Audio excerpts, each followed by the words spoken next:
number 3 here, Hyrule forgot about the Triforce. This is the least cringe one. This is probably the better one of all these ones here. So this, they literally just slapped a link to 𝐼𝐧𝐬𝐿's video, our friend Rick. They're just like, just watch Rick's video. Here's the gist of it though.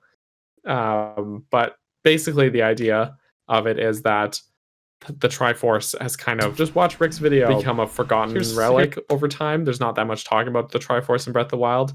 And the idea is that Zelda's inner power that she's inherited are tied to the Triforce itself because of that, which is why we see the symbol on her hand there. So that's basically their whole thing. Again, this is probably the only one I don't cringe at in all of these, because not just because Rick's my friend, but also but it also feels like lazy journalism.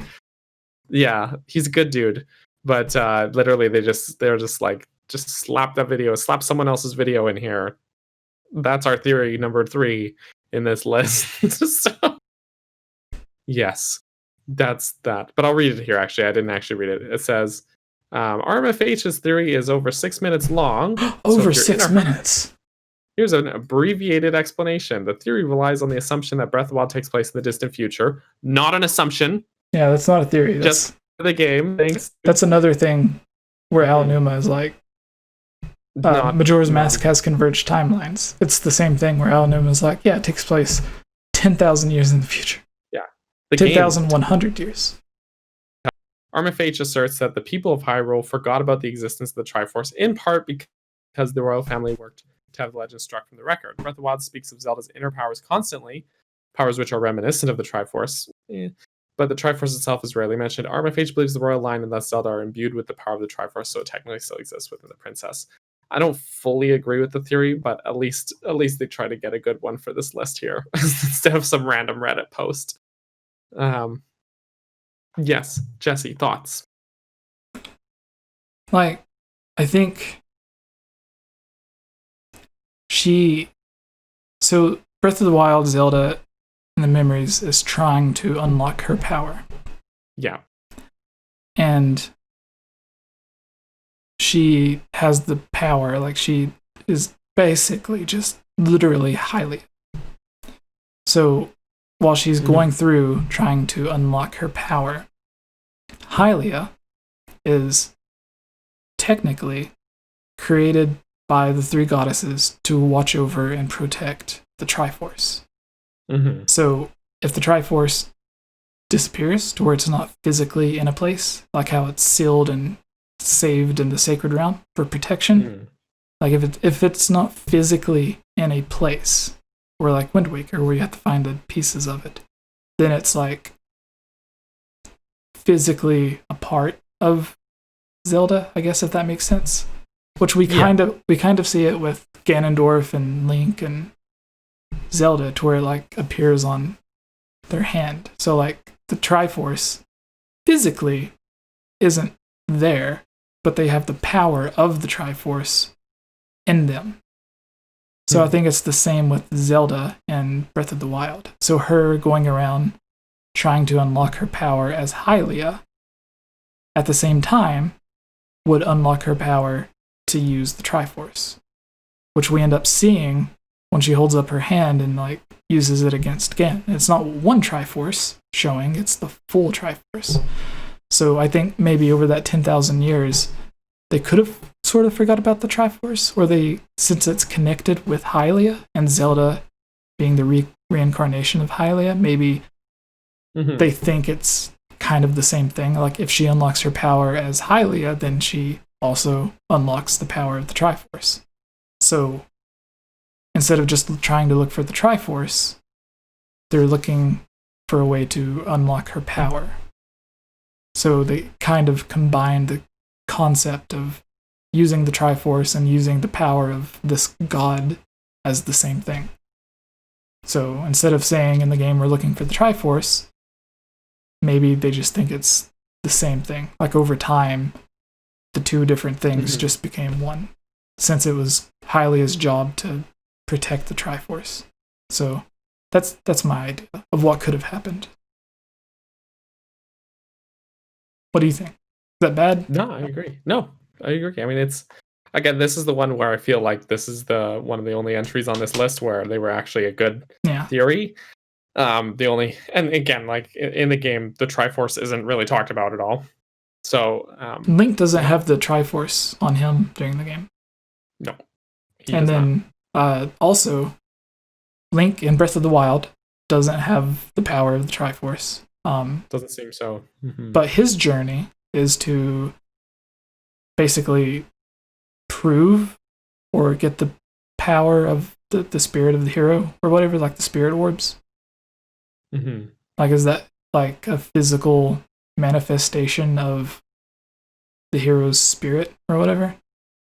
I don't know. Because in Wind Waker, that's another game where Link doesn't get the Triforce. He has to do all of this stuff to prove himself to the gods to get the Triforce. Like, he physically has to get the Triforce. And not just get the pieces of the Triforce, he has to, like, do all these dungeons and stuff to prove that he earns it. Whereas in Ocarina of Time, he's just got it. Yeah. After after Ganondorf touches it, it just breaks off and he gets it. Yeah, basically. Twilight Princess, he already has it. Since the beginning, for like at the beginning of the game, he has it. Ordonia gives it to him, or is it at the very, very beginning? Not before that, just at the very beginning of the game. It's not even really mentioned or touched on very much throughout the game at all or anything. Yeah. Just the whole time, it's just there. He has it. Yeah. So in Breath of the Wild, I think it's the same thing as the like Ocarina of Time when Link, like the Triforce isn't like they don't have a chunk of it in their pocket or like their bag of holding, but like it's physically in them or metaphysically. I don't know. Which is why Ganondorf in those games, he's not trying to look for pieces of the Triforce. He's trying to kidnap and kill Zelda and Link. Right. To get those... To extract it from him, basically. Yeah. So also, we have a super chat. Oh, nice. Nintendo Prime Nate. Are they telling us to shut up? No, just sending love. Oh, thank you. Sending us love. Watching this on mute as my kids go to sleep. I need this podcast in my veins. Who said that? That was Nate. Nintendo Prime. Love you, Nate. Yes. Also, I don't know if I've spoken to you, but if you've ever seen the posts about my hand being paralyzed, I can do that now. To where before I couldn't even move my fingers. Which is why the podcast is continuing, because a couple of months of grieving, getting over the pain, moving to a new place, it was hell. But we're back. Good. And Chiblim is not here to keep us in line. Righto. But yeah, I feel like as well with the thing is with Zelda, in all three parts of the Triforce seem to be lit up, whereas in other games it's only the one piece that they have that is lit up. So yeah.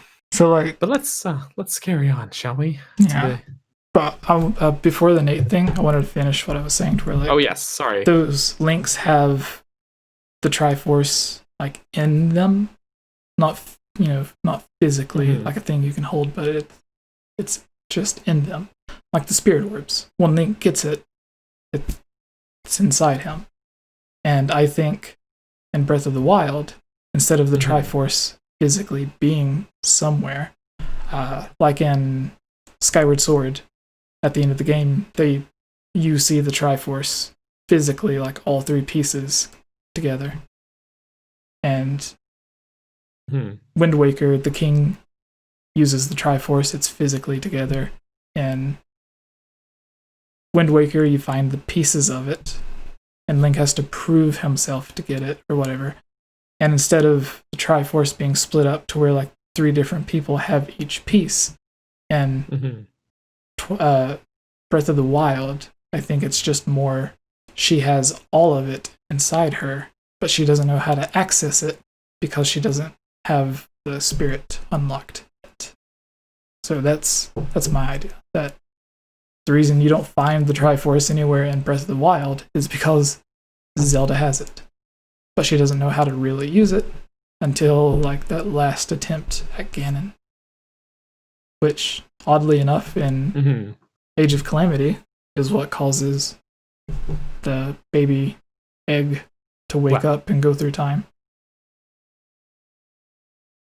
So yeah, as someone who's not beat the game, wacky, but as someone who's not beat Age of Calamity, is it the robot itself that causes the portal, or is it Zelda using the Triforce? Baby egg that opens the portal. They play a little song and then the portal opens, right? Yeah. Is it the Song of Time?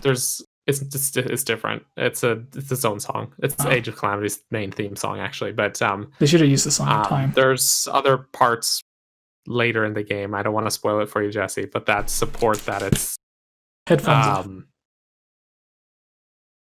The support that it's baby egg when later in the game other things happen. You're good. I don't want to spoil it for you, but there's if when you get farther in the game, you'll know that you'll realize it's definitely that little baby guardian's own powers that it's basically confirmed that caused that time travel stuff. So yes, but number two, shall we? Yes, this one is not even really a theory, but yes, go ahead. So this is an example of people will be like, I have a theory that the Koroks used to be Kokiri. And it's like, no, that's not a theory. Like, the game tells you this. It's just something that happened in the game. Like, I have a theory. Like, all of the theory lists you go to, like, this one's all about Breath of the Wild, but if you go to any that's just general Zelda, there's always, like, Link is dead in Majora's Mask, or Majora's Mask was always a dream, or the Rito used to be the Zora, and that they evolved into the Zora. And it's like, no, that's not a theory. Like, it's like the game itself proves Termina has just existed because Skull Kid goes there long before Link even knows Termina exists, and long before he gets the mask. And then after the power leaves the mask, Termina still exists. It doesn't disappear like in Link's Awakening. Like, it's still physically there. So it's not a dream. It's not made up from Skull Kid's mind.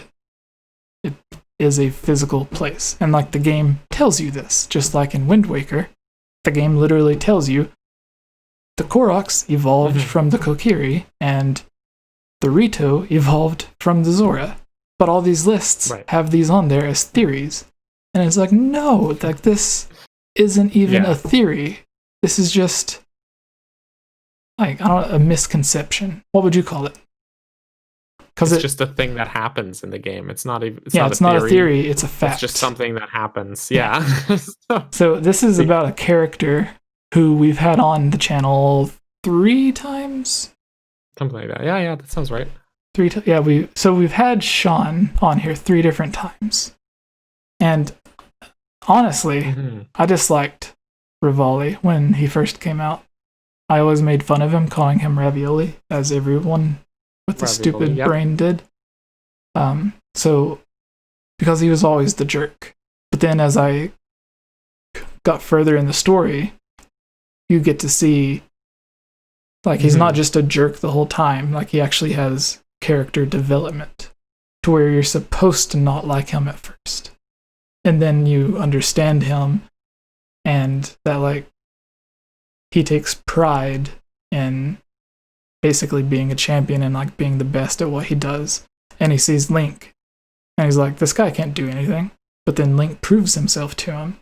So, which is, in a real life, if this was going on, I think we would do the same thing, to where it's like, if you're the best at what you do, and there's only 3 people that's also joining your team, or 4 people, you're going to want the other person to prove that they're worth being there. That way it's not just like some random stranger that can't do anything and going to get you killed. Right. So, in theory. End of the world's coming. Ganon's coming back to life. Robots have turned evil that were meant to protect you. I understand why Revali is a jerk to Link. Because he's mean, like, because kind of. he sees this Goron that has like superhuman strength and can roll really fast. Yeah, but by the same token, you see Link who has literally like the sword, like this legendary sword that you have to be a chosen hero to be able to wield, right? Yeah. I don't know. I always felt like Revali's attitude came more from a place of his own insecurity than anything else. Did we ever ask Sean about this? I think he brought it up. He talked a bit about what the article says here, actually. Yeah. All right. So Revali is a jerk. Wait, so were you going to say something? No, go ahead. Right. So after this, go watch any of our interviews with Sean. They were really great. One of them I wasn't on, so it was better than the others. No. It was before Hyrule Warriors Age of Calamity released, so Sean wasn't legally allowed to say that he was doing the voice in the game, even though it's obvious. Like when Breath of the Wild 2 comes out, it's going to be the same thing, to where it's like, they're in the game, but... Yeah, they can't say it technically, but... Yeah, so this goes on. Anyone who's played Breath of the Wild knows that Ravioli, the hero who represents the Rito people, is not the nicest guy. He's outrageously condescending to everyone, especially Link, and his arrogance is off-putting. Is his, the one guy that teaches you how to, like, you have to prove yourself to shoot those targets? Is he rude to Link, or is he nice? I would say he's standoffish, but he's not, like, rude or anything like that. I don't know. Which is also voiced by Sean. Yes. Fun fact, I think all of the descendants, aside from Mipha, are voiced by the same person. I think so. So, however, Redditor Diddy Dubs believes there's a simple explanation for his attitude. Basically, every other hero and or champion, Link, Zelda, Mipha, this is saying what I was saying. Yeah. Sidon and Daruk is born into their role, but there is no evidence to suggest... Are they? Did they say Sidon? Yeah. That's what I was going to say. Like, they're born into... No? No. Well, first of all, Sidon is not one of the champions. Link... And second of all, Link and Daruk both wouldn't qualify in that respect either. Yeah, like, they're not royal. They're not royalty. Like, Mipha was. Sidon is. Mipha and Urbosa is the Gerudo chief. So, like, sure. Link is just a normal knight that became really good. That's why he got chosen. He didn't even get chosen to be a champion at first. He was just Zelda's bodyguard, right? Yeah. And because he was the bodyguard, he just automatically got the thing. And then Daruk, like he's not like Darunia. Yeah, no, he's not like the chief. He's just the Goron's sort of hero character. Yeah, right? so this is a thing where like they just get their facts wrong, and they're like, I have this theory. They had the right idea, even though they were like not a theory. Revali, but yes, the thing is, I think with Revali is that like there's sort of some of this is kind of true because Daruk has an innate ability, a supernatural ability that sets him apart as a champion, right? Mm-hmm. Which is Daruk's protection and whatever, and Zelda's the princess, and Urbosa and Mipha are also like royalty for their respective tribes. And he, as Revali as a character, had to invent his ability. He had to work hard and create it, and he had to train constantly to hone his skills. Mm-hmm. And if they had phrased it that way, this article would be way better. Hyrule Warriors ruined something for me, to where like what you were talking about, like they each had these abilities that were their own. And I always had the idea in theory, and other people did too, but that Link's ability is when he like slows down time, which is what like in the backstory, him being really good at battling the other knights and guards. Like to me, it's like he's a good flurry rush. Yeah, like he's a good swordsman and everything, but he also has that ability to where he can just slow down time and then attack for a few seconds. Because Link has always had something to do with time in almost every single Zelda game. Is that the Champion's Ballad?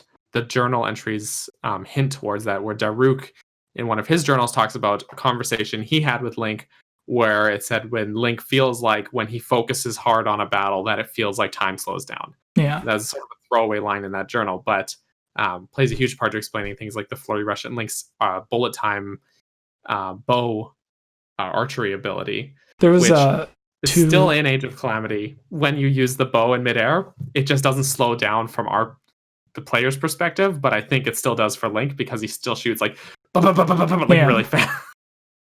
So it, yeah. There was not Lord of the Rings. It was like a game in the Lord of the Rings universe. Okay. The second one, and they stole that idea because it came out like maybe a year after Breath of the Wild, and in the game, like the trailer for the game had him like jumping off of something and everything going in slow motion as he shot the bow, and I'm like, this was heavily inspired by Zelda.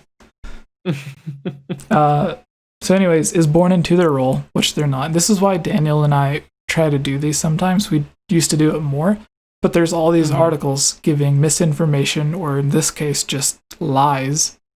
Well, no, I would say this is misinformation, to where some of it is true, like Mipha and Sidon and Zelda, but the others aren't. The fact that they put Sidon here is...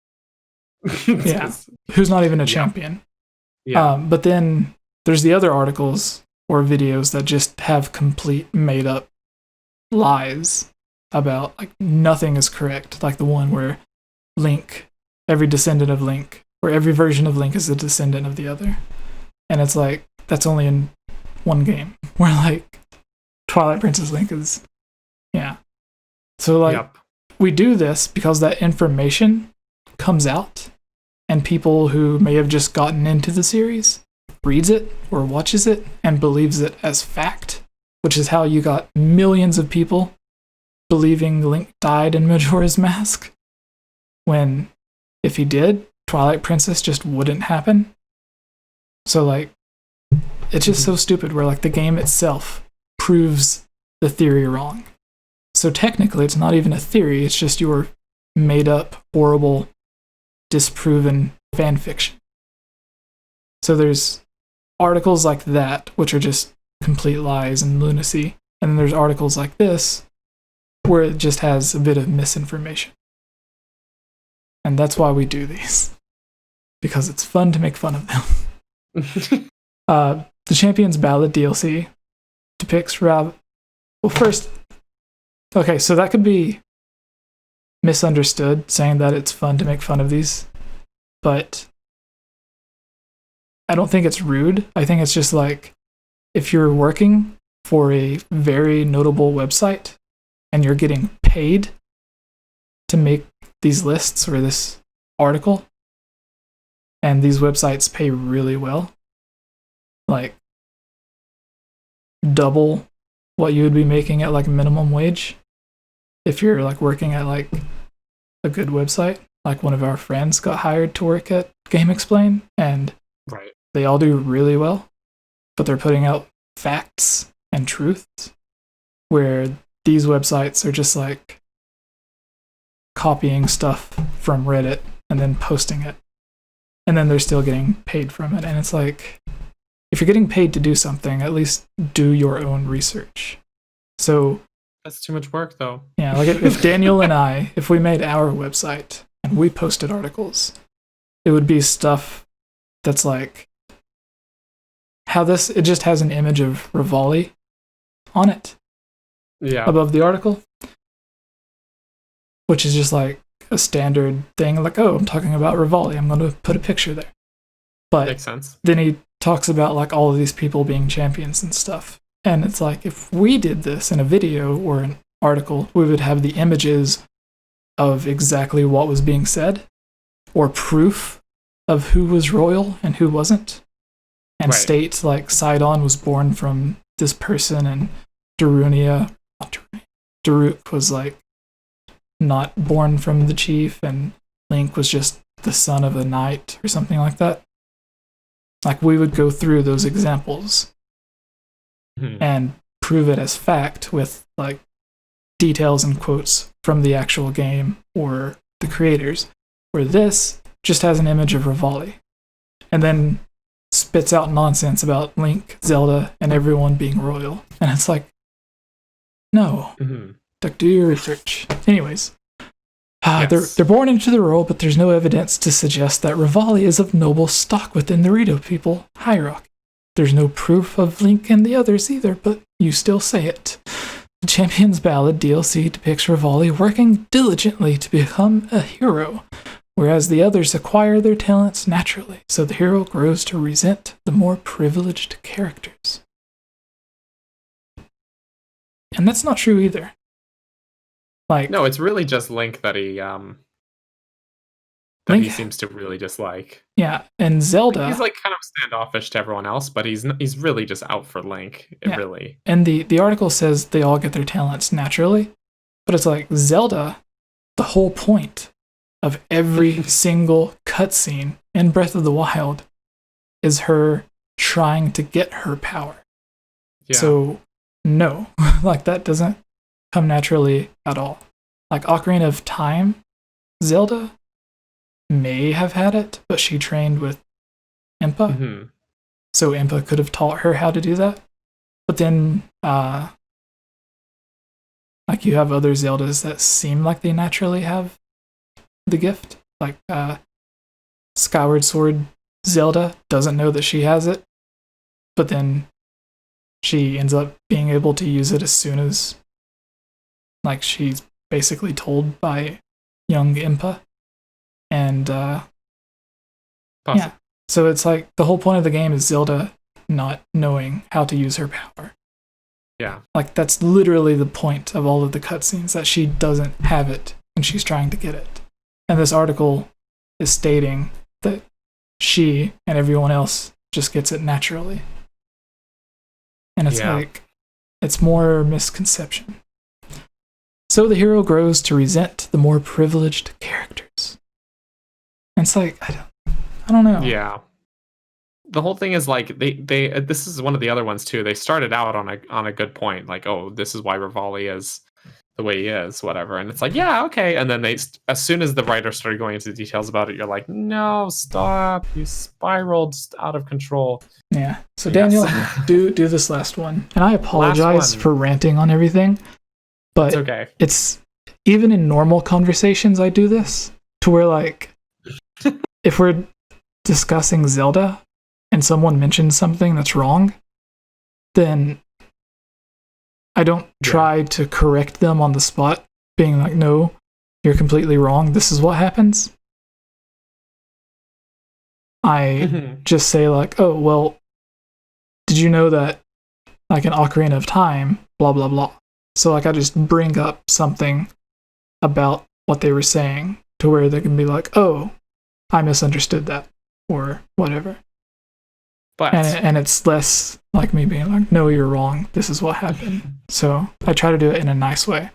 But Daniel, finish us off with the number one theory. Is all three timelines merge in Breath of the Wild. So again, we talked about the Dragon Break stuff, my own personal theory.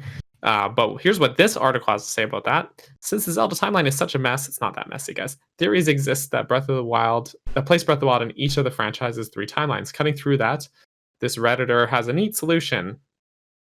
What if all three timelines merge into one for Breath of the Wild? Part of the claim is based on the fact that the game apparently references all of the timelines. This is true, but the argument is considered more nuanced than that. You see, since the three timelines will be merging, probably because of a wish made on the Triforce, there's no evidence to support that. Wait, Daniel. We have... Yes. Before you continue, yes, this source is random guy from Reddit. Yes. They could have sourced a better source. Who was the very first person in the Zelda community? All of it. YouTube, Reddit, Zelda Informer, Dungeon, Zelda Universe, probably IGN. Not the first to thought of the theory. Not thought of it. Who was the first to put it out? But it was that was mine. And then when other people started making videos or articles about the same thing and using the term Dragon Break, where did they get that idea?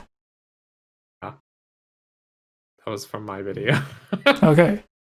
But So Ranker should have sourced the original source, which is what you're supposed to do. But they sourced random guy on Reddit. Random Reddit person. Yes. Since the 3 timelines merging, again, they say probably wish on the Triforce. Here's the thing about the Dragon Break, is it's not something that I think any mortal person willfully would have decided to do, because I don't think anyone that exists in one timeline knows that there are other timelines. Yeah. Because people in universe don't have the meta knowledge that we as the player do, right? Yeah.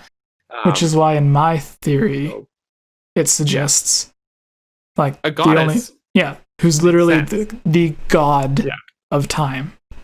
So, but whenever people ask me about this, they're like, do you think it was this character merged the timelines back together, that Link went and did this? And I'm like, no.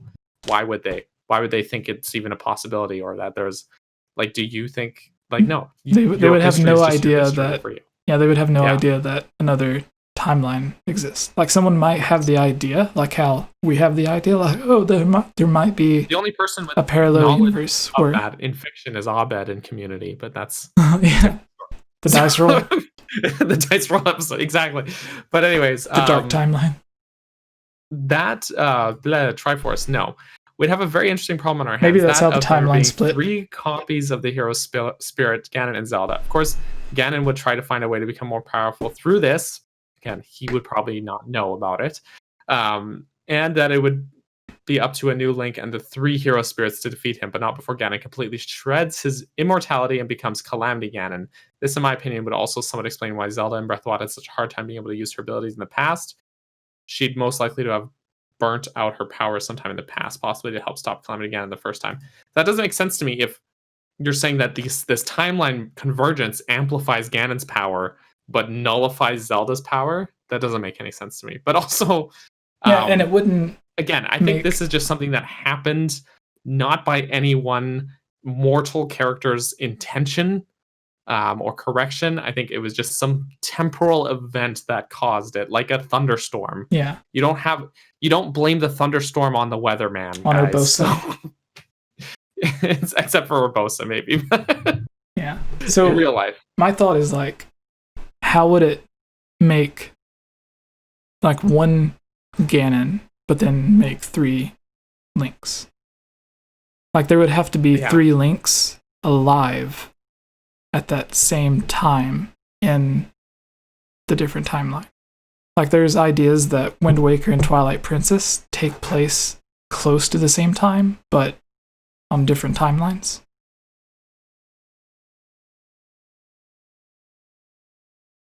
Idea about Wind Waker and Twilight Princess is supported by Aonuma's own comments. I hate this.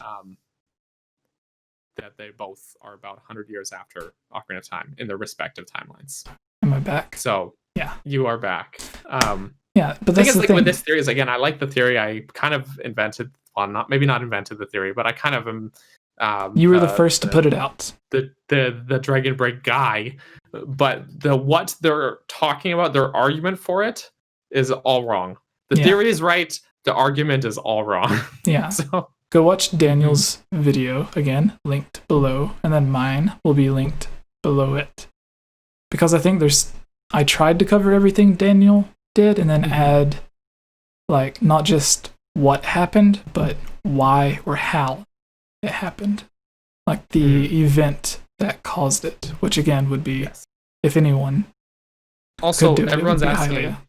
In the chat if Aonuma ever confirmed the merged timelines. No. Yes and no. Not in any particular interview. He did not ever say, this is the timeline, it's a convergence, whatever. All he ever said about the timeline is it before or after Ocarina of Time? After. But where the sort of confirmation is in play, it's actually official Zelda removed website. now. Yeah, the official Zelda website placed Breath of the Wild. Yeah, they had a timeline page on their website, on Nintendo's official Legend of Zelda website, and they put Breath of the Wild at the end of all 3 timelines. Yeah, like it had the split going down, and then they all came back together at Breath of the Wild. So like that never in any interview did Aonuma say it, but that's an official source technically. Yeah. Right. And then saying that it happens after Ocarina of Time is also a key. Because like Twilight Princess. He didn't say directly after. Yeah. He just said after. Twilight Princess came, like, the remake Twilight Princess HD was announced during a trailer for Breath of the Wild during a Nintendo Direct. Do you remember that? Where, like, Yeah. and it was the same thing they did with Wind Waker, to where when they the first thing they said about Zelda Wii U was the same time they also announced and showed off images of Wind Waker HD. And they did the same thing with Breath of the Wild, where they showed off a short cutscene of Breath of the Wild, and then they had Twilight Princess HD for the first time announced alongside it. And since Twilight Princess had just came out, and that takes place after Ocarina of Time, I think there's a reason that Aonuma didn't say Breath of the Wild takes place long after Twilight Princess, which he could have done, because just saying that possibly would have sold more copies of Twilight Princess. Because people would get the idea, well, I need to play Twilight Princess to get like more information about Breath of the Wild. So like he could have said that and it led to sales, or he could have said it about Wind Waker and it led to sales there, but he said it about Ocarina of Time, which wasn't playable on the Wii U or the Switch. Well, it was playable on the Wii U, but not the 3D remake. And so it's like, you know, there's A Link to the Past, Wind Waker, Twilight Princess. They're all in different timelines, and they're all really popular Zelda games at the top of everyone's list. So he could have named one of those, but he didn't. Right. He named the game that splits all of it. And then there was one interview where he said, playing Breath of the Wild will remind you a lot of Twilight Princess.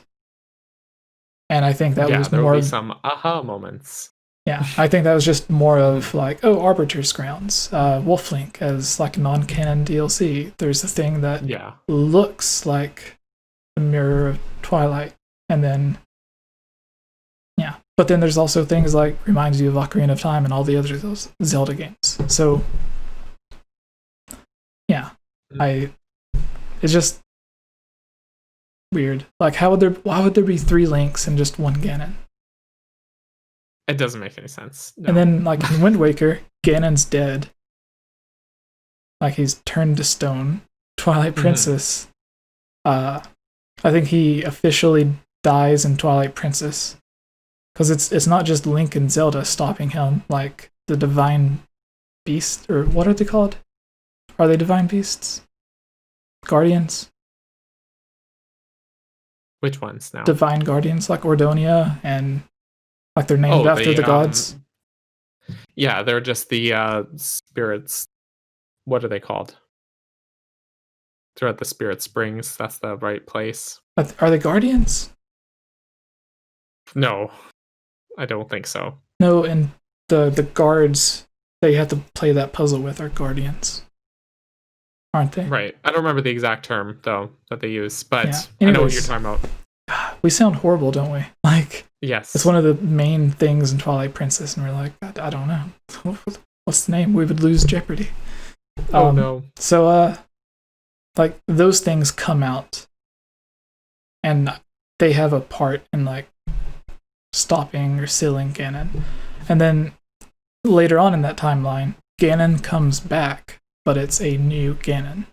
It's not the Ganondorf from like Wind Waker, Twilight Princess, A Link to the Past, Ocarina of Time.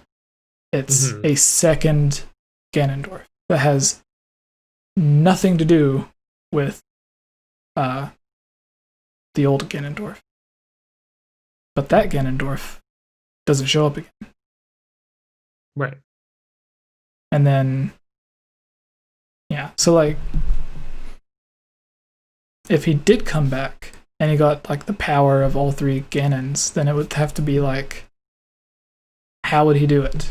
Like, when would Ganondorf be able to do that? Because he got killed in Twilight Princess, he got sealed in Wind Waker, and A Link to the Past, like even in the sequel later on in A Link Between Worlds, like it's not that Ganon that comes back. It's just someone using Yuga using the power Yuga. of Ganon. So like he kind of gets merged with A Link to the Past Ganon somehow. Yeah. But so it's like there wouldn't have been a time for Ganondorf to do that, because if he did, like if Twilight Princess Ganondorf did this, then you wouldn't have the ending of Twilight Princess, because he would have to do it at a point where all three versions of himself was alive. Yeah. But he didn't, because we've seen all of them die.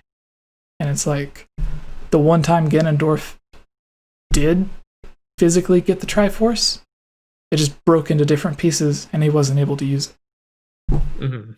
So it's like potentially the same thing would have happened in Wind Waker if the king hadn't got there first and Ganondorf touched it. Because isn't it like it breaks if like the person has an evil heart or something like that? Yeah, if their heart is out of balance. But and then he gets stabbed in the face. It could be that. There is that too. Yeah, but I'm out of time, Jesse. I think we got to wrap this up for the day here. Yeah, we did make it through this whole list though. It was bad. I'm sorry. It really, like, if we went through a list where everything was correct, sort of like when we went to RMFHs, like we just like, okay, yeah, that sounds about right, and then we moved on. But then like we get to stuff like this, and it's like, no, you have to explain all of it. Anyways, thank you all for watching. Daniel. Thank you. They've Jesse. been watching your face for some reason. For so long. How long has it been? It doesn't say. Oh well. We've been here for like 2-3 hours almost. Really? That's insane. Yeah, just about. Wow. Let's see. And we got 2,647 people that have tuned in, and 36 are continuing to watch. 40 now. So Daniel. Yes. How does it feel that almost 3,000 people tuned in to hear you just horribly talking about these theories? I'm sorry, guys. All right. So to end it, subject you to this. Let everyone know what your favorite Zelda theory is, and tell them where they can find more of your stuff. You don't have to go into detail. Just say what it is. It's a good guy Ganon, isn't it? No, not that one. Probably one of my favorites. A really random. It's a nugget of a theory. Really, it's a micro theory, and I have a video on my channel where Jesse's actually in about 10 sort of micro Zelda theories, but particularly about Fi and how she communicates with Link throughout the different games, and that we actually see Fi in Ocarina of Time. So you just have to go find that video on my channel if you're like, when? That doesn't make sense. That's probably one of my favorites, though. Yeah. So everything is at Capt Bergerson, right? Everything is Capt Bergerson. Twitch, Instagram, Twitter, YouTube, especially YouTube and Twitch. Capt Bergerson. You do live streams of I do a lot of games. They can see you playing Hyrule Warriors. Yes. We've been playing through Age of Calamity Tuesdays and Wednesdays, 10 a.m. Pacific time. So come hang out. It's a fun time. It's live on YouTube and Twitch, and then it's re-uploaded to YouTube. So if you miss it, you can still go and watch and catch up on all of the inside jokes that are made. It's hilarious. There's a lot of great people there in the community. Sometimes there's theory or Breath of the Wild 2 discussions going on as well. As he plays the game. And on my side, everything's just at Game Over Jesse. The podcast has been off of iTunes for a couple of months while I've been trying to find a new place and dealing with everything. But starting probably later today or tomorrow, the podcast will be back on iTunes, because there was a bunch of people that were listening through iTunes, and I want to put it back up there for those people, because there's like 40 or 50 people that were just regularly downloading every episode, which made me feel awesome. So yeah, everyone, check that out. Next week we should have Chiblima and the Geek Apprentice on here. But a special guest. Special guest. Last week, you can go watch the episodes. We had Joe, who voices Daruk.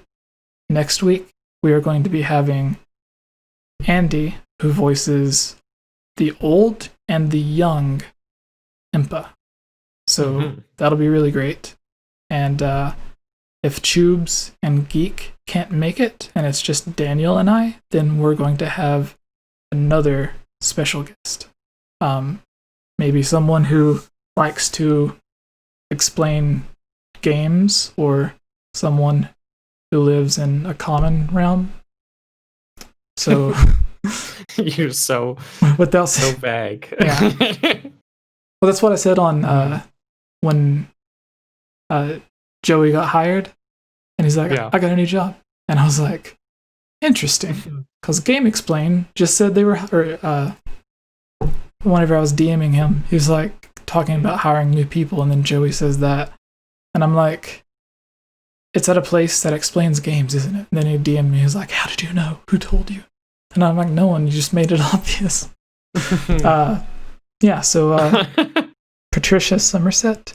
A long time ago, she said she would come back on to discuss her album that she released, because she's a singer, musician. But we never ended up having her on. But she always just responds, and she's always nice and responds when I try to talk to her. But the last time her schedule was busy. But I could try again. We've had Joe, almost said Joe. We've had Joe Sean on a lot. We had, who else? Joe, Sean, Patricia. That's all. Yeah, Patricia. As far as the podcast we've had, that's it. So far. I guess I can say it. I'm in conversation with Mifa, and we have 𝐴𝐵 scheduled. Yes. So if you want amazing videos with the people that are literally in the game, then check it out next week. Probably same time this one started, Sunday, 5 Eastern, 2 Pacific. And join the Discord to put your questions in the chat that you would like asked. So if you want 𝐴𝐵 to answer some of your questions, that's how you get it done. You can become a Patreon to make sure your question is at the top of the list. And with that, Daniel, I'm so sorry for keeping you for so long, even after you said that you were running out of time. I continued talking, answering questions from the chat. But since we didn't have a mailbag, your questions next week will be answered by someone who's actually in the game. Bye, everyone. Have a great time. Goodbye. Good night. Love you all.